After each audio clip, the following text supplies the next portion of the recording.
Ibu bapak, saudari-saudara, sobat Komsos yang terkasih dalam Kristus, selamat berjumpa kembali dengan Renungan Minggu Komsos Gereja Santa Maria Immaculata Paroki Tarakan. Kita hari ini memasuki Minggu Biasa yang ke-25.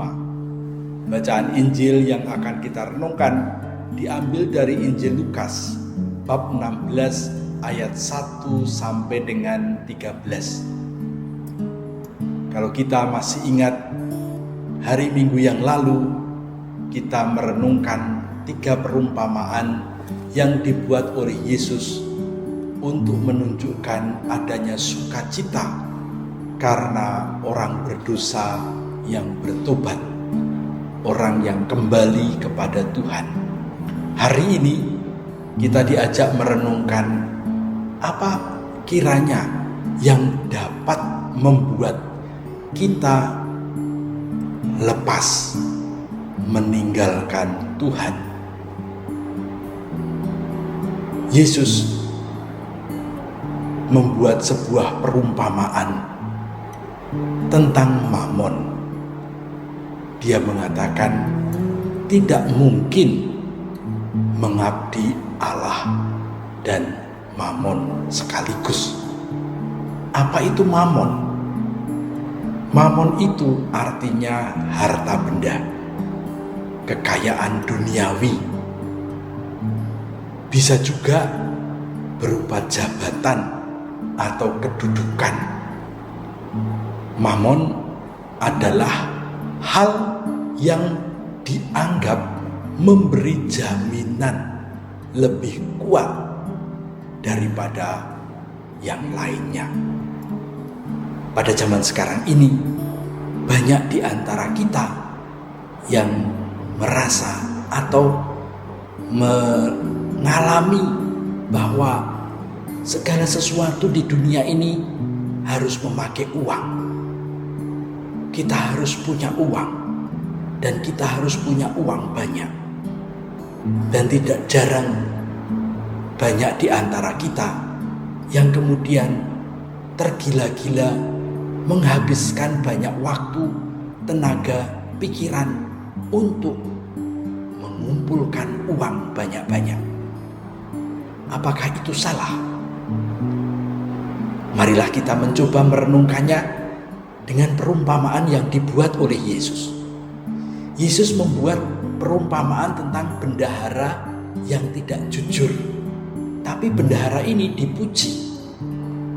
Bendahara ini bekerja kepada seorang pedagang besar yang kaya raya. Mungkin pedagang ini adalah pedagang grosir. Kemudian ada pelanggan-pelanggan lain yang datang mengambil barang ke pedagang besar ini untuk dijual kembali. Biasanya pedagang-pedagang yang kecil ini membuat deposit kepada pedagang besar supaya bisa terus-menerus mengambil barang dari dia. Nah, si bendahara melihat celah untuk korupsi. Dia memanfaatkan kesempatan memperkaya diri. Caranya bagaimana? Kalau ada pedagang kecil datang meminjam barang, misalnya 50 kaleng minyak, si bendahara kemudian menulis 100 kaleng. Si pedagang kecil dia membawa tetap ke rumahnya 50 kaleng. Lalu yang 50 kaleng kemana? Dibawa ke rumah bendahara. Kalau ada orang yang pinjam 80 pikul gandum, ini jumlah yang besar. Bendahara menulis 100 pikul. Yang 20 pikul dia bawa pulang. Yang 80 pikul dibawa oleh pedagang kecil tadi. Nah, dalam pembukuan, karena si pedagang-pedagang kecil ini punya deposit pada pedagang besar, maka tidak begitu saja kelihatan.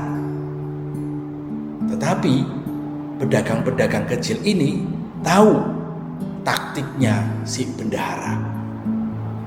Maka mereka kemudian ada yang lapor kepada pemilik perusahaan, bendahara ini korupsi.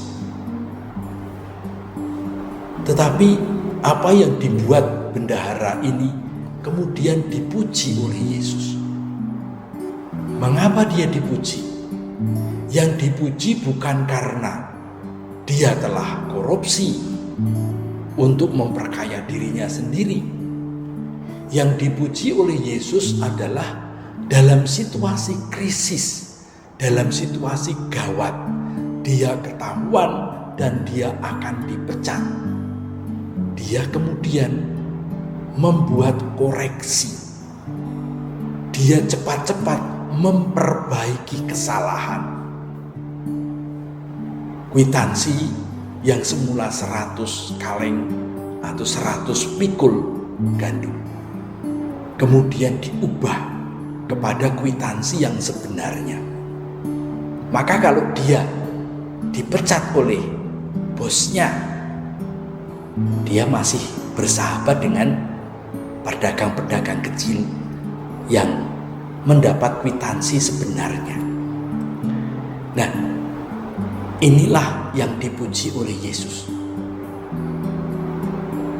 Bendahara ini berani berubah, atau kalau belajar dari bacaan minggu yang lalu, orang ini, bendahara ini bertobat dari kesalahannya dan kemudian memperbaiki diri. Dia cepat-cepat mengambil langkah sebelum terlambat. Dan inilah yang dipuji oleh Yesus, atau yang dipuji dalam perumpamaan ini. Orang yang bersalah, orang yang berdosa, berani mengakui kelemahan dan dosanya, dan kemudian melakukan perbaikan, melakukan pertobatan, melakukan perubahan. Karena apa? Ternyata kalau dia sebelumnya mengandalkan kekayaan yang akan bisa menyelamatkan dia, ternyata kekayaan itu tidak bisa menyelamatkan dia. Ketika kecurangannya ketahuan, harta benda yang dia kumpulkan itu tidak bisa menyelamatkan dia. Yang bisa menyelamatkan apa? Persahabatan yang tulus, persahabatan yang jujur, persaudaraan yang keluar dari hati. Oleh karena itu, kalau ingin mendapatkan keselamatan dalam kehidupan kekal, orang harus berani untuk mengabdi Tuhan, memilih Tuhan dengan perbuatan-perbuatan yang benar, dengan perbuatan-perbuatan yang baik. Maka Yesus kemudian melanjutkan, kalau kamu tidak bisa dipercaya untuk hal-hal yang sederhana, hal-hal yang kecil, maka kamu juga tidak bisa dipercaya untuk hal-hal yang besar. Kalau kamu tidak bisa jujur dengan hal-hal yang sepele, kamu juga tidak akan jujur dengan hal-hal yang besar. Kalau kamu tidak bisa bertanggung jawab terhadap harta yang kecil, kamu tidak akan dipercaya dengan harta yang besar. Nah, disinilah letaknya. Bukan bahwa kita tidak boleh memiliki uang, kita tidak boleh memiliki materi. Tetapi kalau kita mau bergantung kepada materi, kita akan celaka. Karena materi tidak bisa menyelamatkan kita. Disitulah kita nanti akan diperhitungkan di dalam kerajaan surga. Tidak bisa mengabdi Allah dan kekayaan. ketika kita mengabdi Allah, kita menggunakan semua yang dianugerahkan Allah untuk pelayanan kepadanya, supaya nama Tuhan dimuliakan.